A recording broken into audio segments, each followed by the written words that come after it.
Great chiropractors and physical therapists are under constant pressure of declining insurance reimbursements and long hours. But did you know there's a way to double your profit without working more? By building a gym onto your practice, you can earn more income, stabilize your business, and be a hero to your family, patients, and team. It's a big undertaking with a huge reward. Dr. Josh Satterley has done it, changed his life, and now wants to help you do the same. Welcome to Clinic Gym Radio. Everybody, I'm with Anthony Renna, who is many things to many people. But the reason I wanted you on is you have been hosting a podcast, a YouTube channel, various social media platforms all around the idea of fitness facilities, right? Yeah, Strength Coach TV is where I kind of go in and we visit with a gym owner or manager. So we go in, we talk to them a little bit about the boring stuff like, square footage, et cetera, how long they've been there, demographics. And then we take a tour and then we sit down and we have a little business chat. And ideally, it's for somebody who is kind of looking to own a business, or even when, the idea came for me when Mike Boyle was like, listen, one of the mistakes I made was not visiting enough gyms. And I'm like, yeah, it's easy for you to say now, but, I'm not going to go out to Vegas to see Josh unless I'm in Vegas, right? But when I was in Vegas, I said, why don't I film for people and kind of talk to people so people can kind of get a glimpse into Josh's facility and get to see it without actually going to have to spend all that money to go there. So that's how it's right. Especially when you're young trainer, young clinician, you don't have the money and or the time to travel and visit 20 facilities, right? You can go to the 3 local gyms around you, but that's about all you can do, right? Exactly. You want the most well-rounded picture of what's going on. And that's what Strength Coach TV was about. Fantastic. So that's Strength Coach TV, and we'll plug it early. Where can people find that if they are already like, oh man, I got to see this stuff? They could, strengthcoachtv.com. Well, that'll take you to, it's the page. My new site is called Continue, and that's at continuefit.com. But that's where I have all my podcasts and Strength Coach TV and a couple of other resources. Fantastic. Now, for those people who are like, oh man, I need to do this. How many facilities have you visited and filmed? I know you've been to a lot of other facilities, but how many have you actually put on film and had that talk with the owner? 46. Holy smokes. And to give everybody a picture, we're not talking big box 24-hour fitness Equinox, right? We're talking like the local gym owner that owns 1, maybe 2 of these smaller gyms. Are we correct there? Yes, we've had from Mike Boyle and Eric Cressy with some of the bigger facilities, right, to Chris Cooper at AMP Training, which is 2,000 square feet, does mostly personal training, or our friend Jim Alberry, who has Functional Performance in Long Island, who's a physical therapist as well, to Frank Nash. Yeah, hold on. For the record, don't throw around the term friend and Jim Alberry too loose. All right. But Frank's a good guy. Last time I talked to you, we were all together, the 3 of us. Yeah, but I didn't want, that was mainly to make Jim feel good about himself. I didn't want to say he was a friend of us. Yeah. But go on. Who else have you seen? Oh, wow. Mike Ranfone and Alan Cosgrove and Rachel Cosgrove. We've gone to some college facilities just so people can see how they set it up, like BU and College of the Canyons with Coach Dose. Recently, we're down at Battleground Academy in Nashville. We're at Drew Macy's place in Nashville called Game Time Performance. So we've kind of run the gamut on all kinds of different facilities as well. Wow, what a resource you are, man. I'm super excited to have you on here. So I want to ask you a couple questions, if that'd be all right, about some of the specifics that you see. First off, let's just talk square footage. I mean, super boring, but where do you see maybe a couple sweet spots that a lot of these facilities fall into? Is there like a breakover point at, say, 1,500 square feet, and again at 4,000 square feet, or what do you see out there? Yeah, I mean, I think Thomas Plummer was always talking about starting, I think, a couple of years ago, always, the number was like right around 3,000 square feet. And, again, it depends because we got these people like I said, Chris Cooper at AMP in Massapequa Park in Long Island. He has a lot less than that. He has 2,000, right? And that 1,000 square feet is huge. Jim Albury, he has a lot less than that. I forget what Jim had. Jim probably has about 2,000. So, depending we're talking to Jason Glass and we're talking to Jason Glass in a couple of days, and that guy is literally a bay in a golf teaching facility. I mean, like a 20 by 20 space, you know? Yeah. See, so again, it depends on where you want to go with this, but like somebody like Cressy or Boyle, obviously anywhere from, 15 to 20,000 square feet. I mean, for them, for the amount of people, for the exposure that they have, obviously they need that. But it looks like, 3 to 5, if you're working with athletes, who need to run, you probably need a little bit more. You probably need a 4 and 5 number. But, again, that just depends on what you're looking to do, what your program looks like. Very cool. And on the smaller side, do you think there's a sweet spot there? 1,000 square feet, to me, the problem is that you give up a big percentage of floor space for equipment and bodies, right? But as you get bigger, that kind of gets watered down in how much floor space you have to give up for just your dumbbell rack and your kettlebell rack. Where would you say the lowest level that you see really effective is?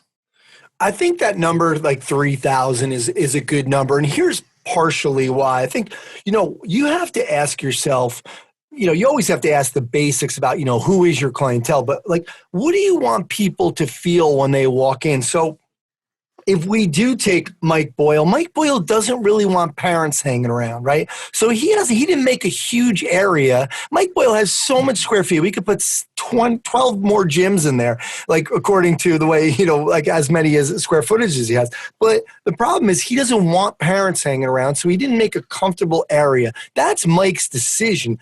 You go to Eric Cressy's, they have this beautiful lounge with, ESPN's playing, this beautiful couch and, shirts up on the wall. They want you to get a certain feeling when you walk in. Go back to Jim Alberry. He has these nice couches. He wants people, when you walk in, he wants people to sit down and, feel comfortable when he does his interviews with them. So you have to say to yourself, how do I want people to think? How do I want them to feel when I walk in? So if you're a physical therapy clinic, you really don't want this area right when I walk in. I got balls flying by me. I got, kids running around, like flying around up against. So you have to think about who your people are and what do you want them to feel. So I think the 3,000 square foot allows you to kind of have a little space to kind of ease people into it, depending on what you're going to do for, are you having closed rooms? Are you going to have some area where they're going to put some stuff away? So you got to start to feel like, what is it that you want them to feel when they walk in? Very cool. Yeah, absolutely. And it's got to really match with what you believe in and you believe in, right? And as far as your training and your methodology for getting people better.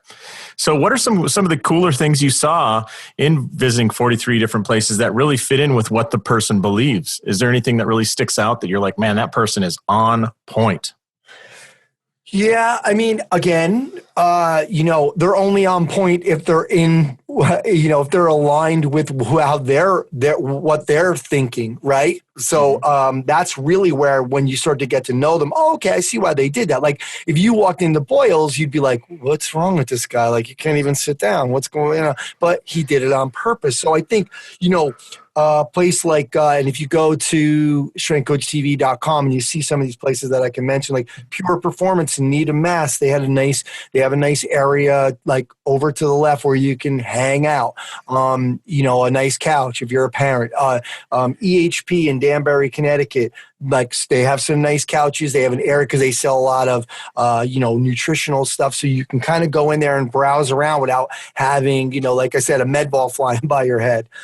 Frank Nash, he did a great job he specifically, and he talks about it, he specifically had some special area where, look, it's tinted, so you can he can see into the gym, but the gym goers can't see who's coming in, right? Like kind of like a mirror effect. And when the door shuts, you can't hear the loud music. I mean, you can still hear it, but it's not so like bam, bam, bam. Where that's another, like, what's the feeling that you want? So when you walk into Frank Nash's place, right there is the customer service desk, and they have some T-shirts and all the supplements, etc. And they have an area where you can put all your stuff, and it's enclosed, so you're not hearing this cranking music. So I think I like that, the way Frank thought of that. I like the way Jim thought of when he did it. I like the way Mike Boyle does it, because he's saying, hey, look, you know what? I don't want want people hanging around. Same thing with Cressy. It's beautiful when you walk in there.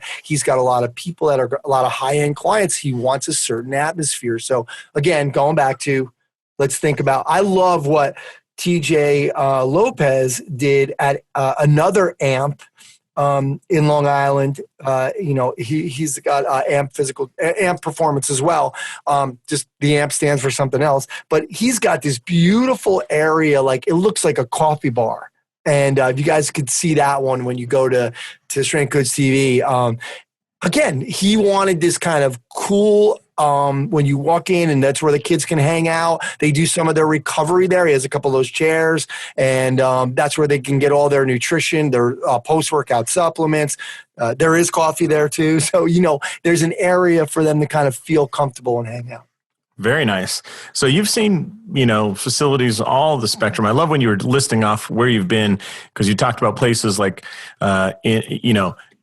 Boston University's strength room, or I can't remember what you said. And then you said College of the Canyons with Coach Dose, which is, those two I don't think you could find two gyms further apart, right? One's in Southern California and the other one's in New England. Like you've literally traveled coast to coast to see these.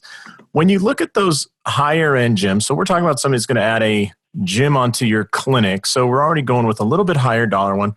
What are some commonalities you see in maybe the build out or features? So, for example, I know that in my experience, clients really love a med ball wall. I mean, just throwing a ball against a wall, there's something refreshing about it, whether you're frustrated with your accountant and you're 57 years old, or you're 12 years old and you just want to, have fun. That's one thing that I just think, man, make sure you have a wall to throw stuff against, because so many people want to use it, right? Any other facility design features you think are consistently positive to that gym goer? I think when you would kind of sent me this and you were kind of gave me the theme for what we were talking about, I was kind of thinking about some of the things that the best people do. And number one, it's all about logistics. So what people forget to do is look at their own program. So like you said with the med ball, now I agree, of course, with you, but somebody might not use the med ball a lot to throw against a wall, right? And sometimes it's hard to do that. But for me, my facility was called 5 Iron Fitness. And one of the unique selling points that I wanted to say was, look, we have a wall. We're going to throw the ball against this wall because it's an important part of the program. You're not going to be able to do this in your big box gym. You're certainly not going to be able to do it in your garage because your wife's going to kill you. And so this is the place. This is one of our unique selling points. So I looked at my program and said, this is something that was important to me when I was talking to my landlord. So I think the best people look at logistics. So for example, so you got to start with your program. My program was, we started on the ground in the mats first. Then we got up and did some like Gary Gray type 3D motion, movement patterns. Then we went in the hall and did some locomotion. Well, if I had, and I did in the beginning, I had them doing the standing part across the hall in another room that I had. And then they had to cross the locomotion part to come back to go do something else. And then they were going out. So it was like a bad traffic corner, and so I fixed that where, okay, this is where they're going to be first. This is where they're going to be second. This is where they're going to be third. This is where, so they're following a path. I know it sounds basic, but too many times people just say, cool, I'm going to put the squat rack over here and cool, because it fits over here. It looks good. I want people to see it when they walk in, whatever. But you have to look at your program. So the best places that I've seen follow that. Like, for example, another thing would be your front door. Maybe you put, I wanted people to feel comfortable when they walked in. I was working with golfers who were usually a little bit older, who most likely never worked out, who didn't want to go to a big box gym. So I need to make my place really comfortable when you walked in. You don't want to be walking by some guys working out first to get to the locker room. So I had everything in the front that way. So you kind of ease your way into it. You have to look at how people are going to move through your facility. And that's what the best people do. Yeah, along those lines, I've made 1,000 mistakes in facility design in my own place. But one of them that was just cracking me up when you were talking about that story was we had our foam rollers stored on a rack that was on one side of the gym. And then we did all our foam rolling warm up and, all that kind of stationary, basic level warm up stuff with mini bands and whatnot in another area. And so people would walk in, they'd go grab a foam roller, then they'd cut across the entire gym, in and out of people swinging kettlebells and dumbbells and, working with different weights and whatnot, medicine balls, all the way to our area. They would do their foam rolling. And then at the end of that, we sent them back to put their foam roller back on the rack. And at one point, somebody stopped me and go, why don't we just put the rack over here? And I was like, stared at him, blinked 3 times like a, dog. And I go, that make a ton of sense. So we ended up installing a foam roller rack, like right where we do foam rolling, and just simple things like that. That just helped open up the gym because we didn't have 12 people going across and into a class of another 12 at different times in their workout. So 100% agree, Anthony. So along those lines, let's talk about flow, because I think there's one person that really stuck out when I was watching on Strength Coach TV is Alan Cosgrove, kind of designing that kind of, and he's a master of business systems, right? But designing that kind of U shape, or I don't know what you would call it, that stationary flow. Yeah. Was that impressive to you when you first saw that? Yeah. I mean, I am coming, like my partner, Mike Boyle, is the master of logistics. So when I saw Alan do it, it was kind of already, I've already kind of had that brain, that thought in my head. But yes, the way Alan did it's impressive, because also that first part of it, you don't need a coach because they had 3 TVs running the warm-ups, right? I love that about it. It was like kind of like, cool, here it goes. They're easing into it. They're doing their stretching. They're doing their warm up over here. So yes, the way and I like that idea about the U-shaped. Yes. To give some of our listeners perspective here, if you haven't seen the video, imagine you had a huge square facility. Instead of putting the offices in a corner, what Alan essentially did was put them in the center. And so all of the workouts happen around the walls of the office, right? So you would end up with like a U-shape, a squared off U shape. And so it would start out on, like, say, the left hand foam rolling, then it would move to the left side up, into the corner, and then it would move to the right, and then over to the right, and then back down. And they start and finish at the same place, but there's no salmon swimming upstream in his facility, right? Absolutely. Yeah. That's what you got. And, sometimes it takes time. You're never going to be satisfied with the way you set it up, but you have to just, especially whether you're a physical therapist, like, okay, where are the tables? Are they in a separate room, or you have the open floor plan type thing? What's the first thing that you'd normally have your patients do when they get off the table? So maybe that's what should be the first thing right next to you. So yeah, you got to think of the things that you do with your people. Yeah. And, so what trends are you seeing, moving away from the square footage and whatnot, but what trends are you seeing with all these people you've spoken to? I mean, you've probably been around more gym owners than almost anybody else. I mean, I was discussing with Rick Mayo that Tom Plummer was the personal trainer. I didn't know this. Rick told me he was actually Moses' personal trainer back in the day. So he's been in the facility in the industry for a long time. So obviously he's got a lot of exposure, but what have you seen as trends that are facing the small gym fitness industry right now? I think people are doing a much better job of creating open space. And it's obviously been a trend for a while, this idea about functional training. But, and even talking to Chris Parrier, which was a great episode of Strength Coach TV that we did. We went up to Perform Better's facility. And Chris Parrier, obviously, they do a lot of designing gyms. And, one of the things that he talked about too was in the past that they've seen as mistakes is people not accounting for that open space. Because it's always what happens. You buy too much, and then you're like, man, I need some people to run, or I need them to stand up, or I need a little room for them to kind of, do a couple jumps or something like that. So, I think I've seen people doing a much better job of creating the open space and understanding and doing what we just said, like looking at their program.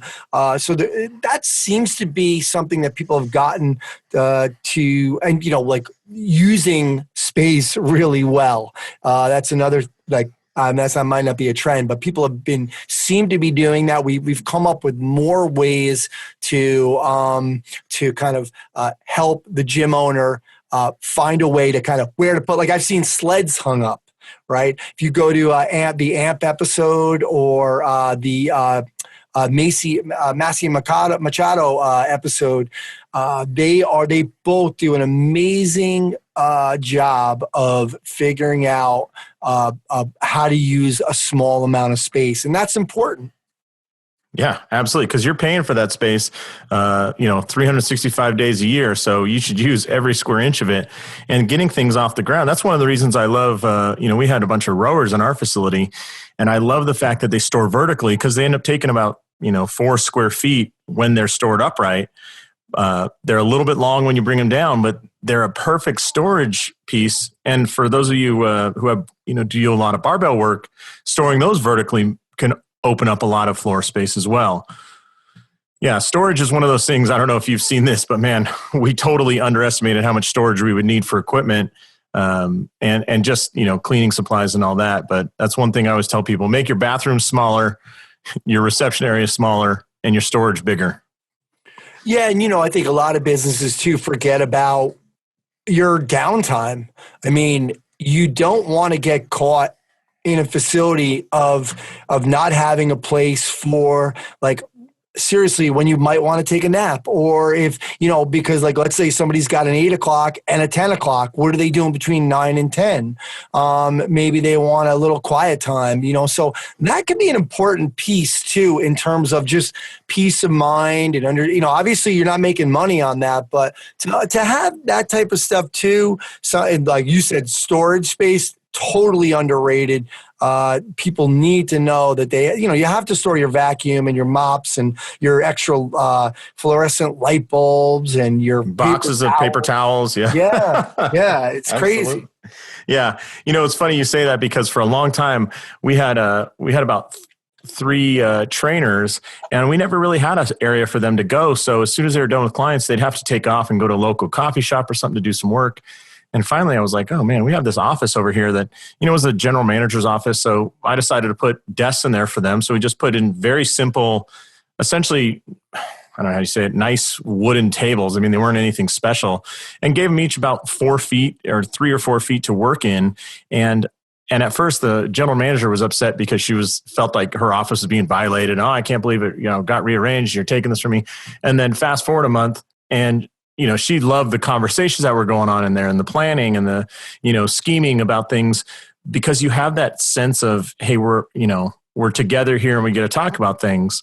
So that addition was so much more than just giving them a space to relax or eat, or it created that camaraderie as well. So I'd highly recommend when people design their facility, have a place where you can have that kind of, those conversations. You don't want your clients to hear, obviously, but having a space where you can kind of talk with your coworkers and put together some new programs and whatnot. Have you seen that go ahead. Yeah. And that's the thing too. You're 100% right. It's the intangibles, because what's going to happen is now I don't have to go down to the coffee shop, and now I'm kind of getting burnt out over time. It's like, where can I go? I don't have a place to relax. And it makes me happier as an employee. And that's what you want. You want people to have an environment where they can grow, and they don't have to spend 10 minutes walking over, spend a little extra cash. They could just come in, they have a place to have some coffee or whatever. And now they're much more relaxed and they're better with clients. So yeah, I've seen a few people do that now. More people are starting to do that within the gym. Obviously, you need the square footage, but even once you get up into that 3,000 to 4,000 square foot space, you could start to think about those type of things. Yeah, it's necessary, and you just want them to be able to get away from clients and have a very neat and orderly gym. And if the trainer is doing program design on the floor, pile of papers, using a bench as a desk, then it just detracts from what it appears. Yeah, and there's they got their bags and everything. It just doesn't look good, and people, it doesn't look professional. That's right. And I think that's one thing, when we talk about trends, I think in the last 5 years, heck, since I met you, Anthony, really the idea of a professional trainer and what that means has certainly elevated. I mean, it's been out there for a long time, but having professional trainers, I'm working with chiropractors and physical therapists, and I'm trying to convince them. Like, I think that for the most part, these well-trained, movement specialists that a lot of trainers are working to be now is the most undervalued thing in all of healthcare. If you can get a team of those people, it's unbelievable how much they can get done for you at a fraction of the cost of having another PT or another chiropractor there. Have you noticed that the game has elevated for a lot of trainers out there? Yeah, I have. And I think, we do live in a bubble, Josh, too. Like, we go to these conferences and we're seeing we were together in October at the TPI conference. We're seeing the best of the best. We're seeing the people that are trying to help, trying to make themselves better, trying to advance themselves, right? So, you can still go to some of these other gyms and feel like, wow, what are these guys doing over there? But overall, I think there's a much better awareness about how we look, how we act, what we do on social media. And so I have seen more people feel like, look, we're saving lives. We're changing the world. Be proud of what you're doing because you are helping people. Like, for example, I was telling my friend Ed, the kid I sold the gym to, I said, listen, when you help a mom, he has like a Fit Mom Challenge. When you help that mom, you are changing that whole household. You're not just changing that one person. You're changing the demeanor she has. You're changing her self-image so she feels better. She's treating her kids better. She's treating her husband better. She feels better about herself. She has more energy. Now maybe her husband's saying, man, I got to get to the gym too. Or maybe the kids are seeing a great example of stuff. So you're changing. You think you're just working with that person, but you're not. You're working with more than that person. We'll get back to the rest of the interview with Anthony Renna right after this quick message. Are you a chiropractor or physical therapist working long hours, worrying about lower repayments and missing out on quality time with your family? You can double your income without working more hours by adding a gym to your practice. Clinic Gym Hybrid Solutions has a step-by-step guide that dramatically simplifies and speeds up the addition of a fitness center and its monthly recurring revenue. In just 6 months, you can be on your way to freedom. Visit clinicgymhybrid.com today for a free downloadable PDF and complimentary consultation to get you started. That's clinicgymhybrid.com. So we were talking about trends. Now, how about, can you shed some light onto maybe the financial piece of some of these businesses? What you're seeing is like a reasonable, rate to charge people, and what helps determine whether somebody can charge over $100 for a one-on-one or they're way down at $50 for a one-on-one session. Any insight there? I mean, look, obviously I live in Westchester County, New York, which is a very wealthy county. That's how good Jim has done with Strength Coach TV. He's moved to a wealthy area off of just a YouTube channel and a small gym. And now he's basically retired, and his butler will pick him up after this call. But I used to live in Canada, way upstate by North Pole, and I made some money, and here I am in Westchester.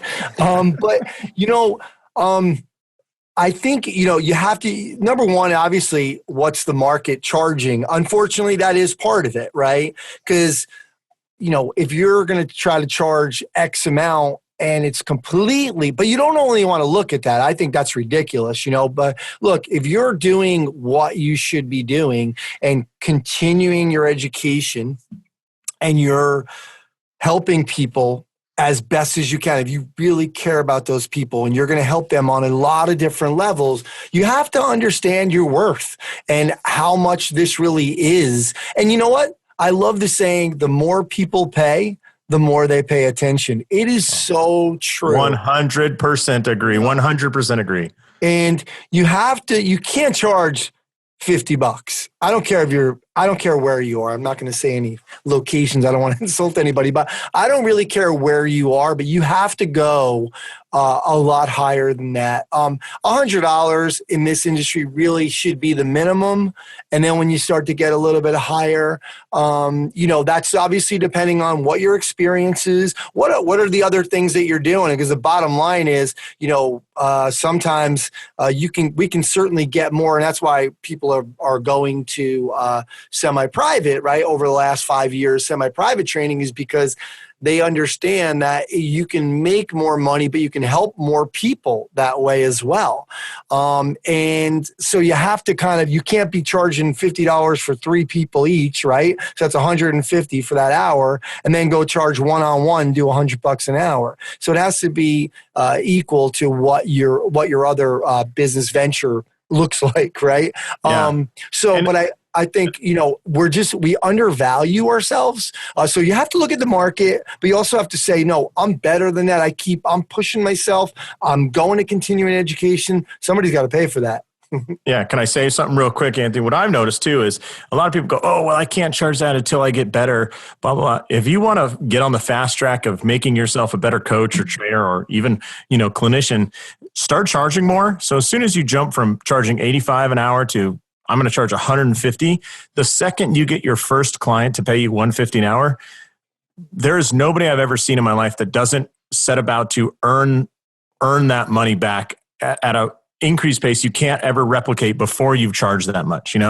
If you're charging $50 an hour and you think you're going to wait till you get good enough to charge $150, you have it backwards. It's not, it's the chicken and the egg thing, man. Once you charge a high rate, once you look at that client and you say, hey, I'm going to charge you $150 an hour, and they agree to it, man, there is a switch that occurs that is one of the most powerful agents of change I've ever seen. Have you seen that with some other folks? No, I agree 100%. I don't even, never mind other folks, just myself. I knew when I started saying, because sometimes, you say to yourself, like, I'm charging $150. And you're like, am I worth that? And then you start to say, well, I'm going to make myself worth it, and you go the extra mile. I mean, you do other things. You make sure that they say, this guy is well worth the $150. So I think you're 100% right. Once you start doing that, you make yourself become that person. Yeah, absolutely. And I think, for those of you saying that you got to charge something low because your area, dictates that, I'm going to tell you that you're going to do the exact same on the other side of the spectrum, which is if you charge too low, you don't earn it. Like you get lazy. You don't, stay up a little bit later to finish that program, and you don't look at, what are the best stretches for this person or best mobility drills for this specific client. Like at that $40 an hour level, man, there are a lot of bad coaches. You start to resent the clients too, I think, Yeah, because it's just a treatment of value. You're giving up an hour of your life, and you got to be comfortable with what that's worth. So, all right, that's enough of Anthony and Josh's little motivational speaking tour. So going back, we're kind of we're getting towards the end of our interview here, but any big advice you have for our clients? It's going to be their first foray into adding a gym. They have most of them have a successful clinic. They're bumping some people through. Any advice you have for folks to get started on this path? I mean, number one, like I was talking to you before, understand what your program looks like, what you want them to do when they get off that physical therapy table, right? Off the table, how does it look? Think about your logistics. That's number one. Number two, you know what? Ask your clients. Ask them. Ask the people that they're gold. They're the ones that will tell you, like, hey, what would you think if I did this? Or what do you think about that? Find out what the people that are already coming to you, what they feel, what they would like to see, some things they don't like. You have your own little group, your own little focus group right there. So think about your program. Also, ask your clients. What I really think people need to understand too is what's that? We talked about this before. What do you want? What's the feeling that you want people to get when they walk into that room? So you want to make sure that you're not going to scare physical therapy clients away as well. Now, you don't want to, so you want to make sure you have a certain feeling and you want to follow that vision. You also want to make sure that you have your open space. Well, we talked about that before, but again, that's going to depend on what your programming does look like. But I think, think about logistics, ask your clients, okay, well, what is your program? What do they like? What do they not like? Try to think as much about possible as ahead. And one thing I always tell people, don't get what you want, get what you need. Because too many times we get caught up in our own workout or things we like, oh man, I love the I love kettlebells. We're going to get crazy on kettlebells and everyone's, no. Get the things that you need, especially, do a budget, understand what you want. Call somebody like Perform Better who will tell you, no, don't get these. You don't need to worry about these. If you don't, like, for example, I don't need the most durable med balls like, say, Mike Boyle, Eric Cressy does, because they have young people throwing these balls super hard against the wall. The med balls that I'm using, I still use good ones, but I have older people. Right? So they're not throwing it as hard as some of these young animals are. So that's what you want to think of. Who's your client? You don't always think of what you need, not always what you want. Yeah, and I'll piggyback a couple of things that you said along the way. When you talked about open space, I think it's really beneficial. One of the reasons that people kind of overlook often is one of the easiest marketing strategies you can do when you add in a gym to your clinic is just have a weekly workshop, whether that's foam rolling and you're going to see that over a year's time, you'll go from, 1 or 2 people showing up for that weekly thing to capping it off at 40 people. But if you can get 40 new people in the door every week at the same time to just learn, the basics of foam rolling, that is a perfect opportunity for marketing. And that doesn't work if you have a bunch of space that's closed off or it's got racks everywhere. You want to have that nice big open space because it's going to be a classroom a lot of times. Why not share that expertise? So there's that aspect. And then when you're talking about the equipment, I love this. There's a gym locally, and when they opened, I went in there. Had a bunch of bands, a few different dumbbells, and then 2 ski erg machines. The Concept 2 ski erg. Yeah. Yeah. Which is like a very expensive, very specialized piece of equipment. I'm just like, oh man, you guys blew the bank on those 2 pieces. That was a dumb decision, but I go, hey, you like the ski erg? And to your point, the response was, oh man, I love that thing. That's my favorite piece of equipment. It's like, no shit, Sherlock. Like, but you think your clients really love it? So I agree with you out there, Anthony. And Anthony, you mentioned Perform Better as one resource, and we highly recommend them. Chris and the crew down there, they're good people, and they have some of the best equipment. The other thing is, I'll give it to them. Like, we've had some stuff breaks or whatever, and we'll call them up and they'll replace it free of charge, or they'll help us out with shipping, things like that. So they're just the best company to use.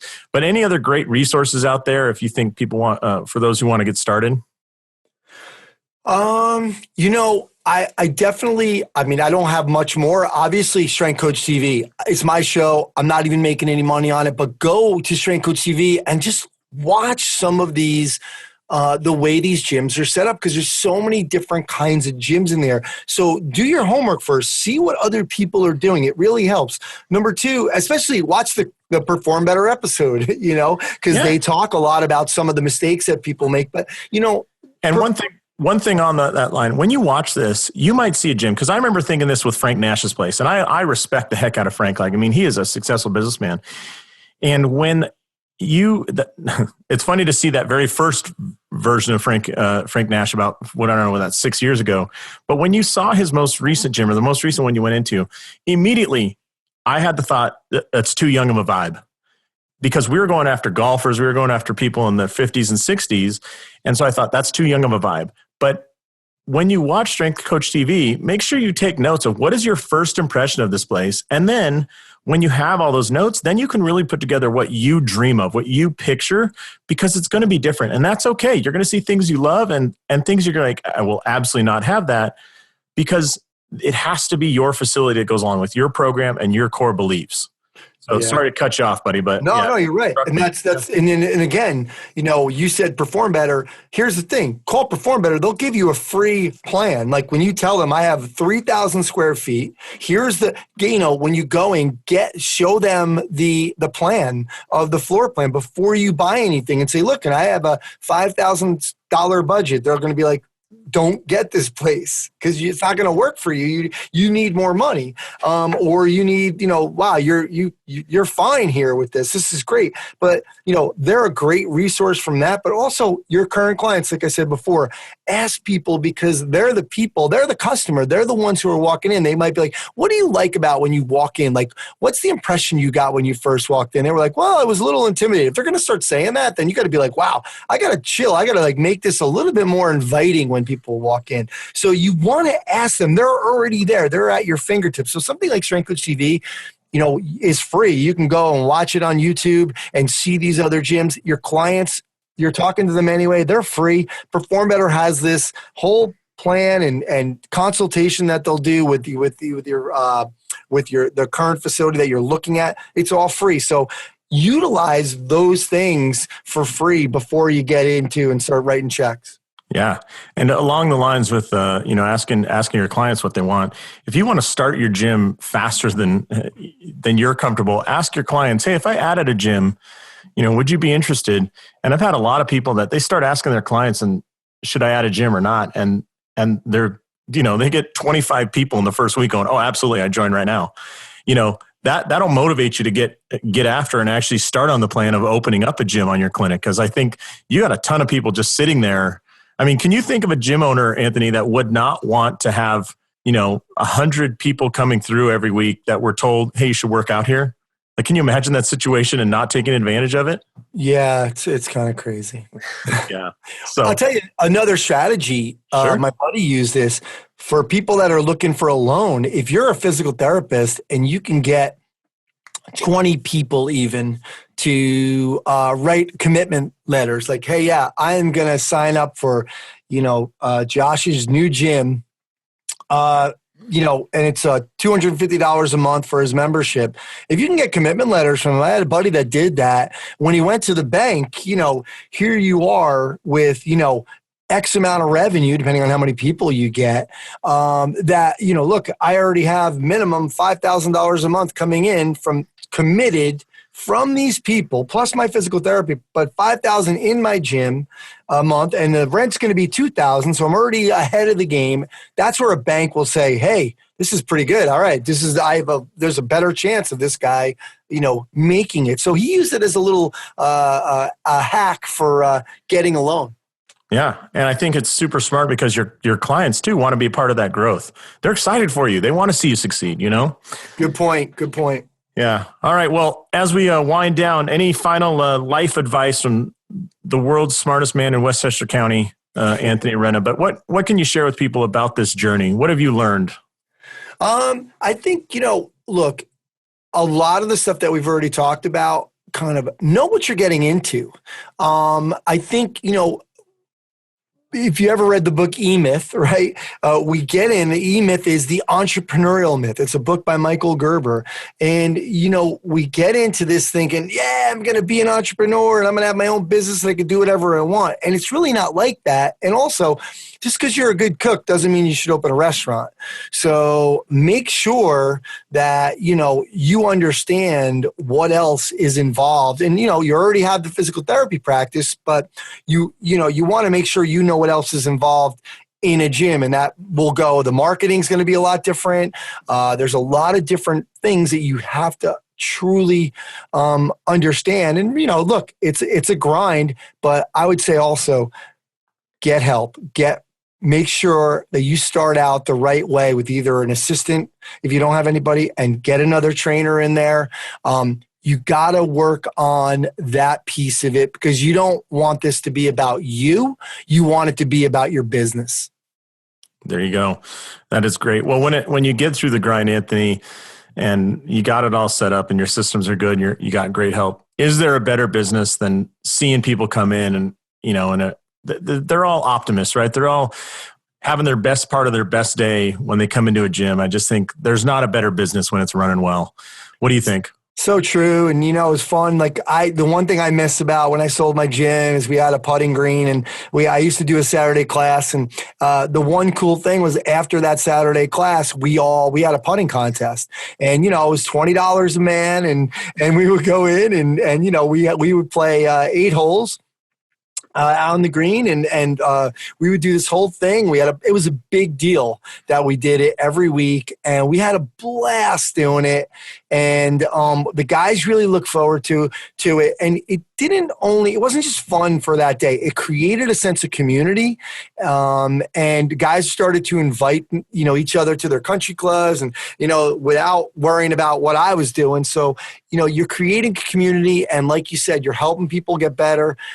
You're helping their families get better. And there truly is nothing better. Yeah. Fantastic. Well, Anthony, I can't say thanks enough. It's really great to have you on. And I would encourage everybody, go watch Strength Coach TV. Go to strengthcoachtv.com. Look up Anthony and what he's done. 43 gyms that he's sat there and done the legwork for you. If you want to develop your vision of what you want your gym to be, he's already helped you out so much. So, Anthony, thank you for all the work you've done. Thank you for taking the time with us today. And with that, I can't say thanks enough. Any final words, thoughts? That's it, man. I just want to shout out to Jim Alberry. We beat him up a little bit earlier, but Jim, we love you, baby. Yeah. All right. Well, on behalf of Anthony Renna, Strength Coach TV, and me, Dr. Josh Satterley, saying go out there, maximize your license, and live the life you dream of. Thanks, Anthony. All right. Thank you, Josh. Thanks for listening to Clinic Gym Radio. If you're ready to double your profit without working longer hours, please visit clinicgymhybrid.com and find out how easy it is to get started on your path to freedom. That's clinicgymhybrid.com.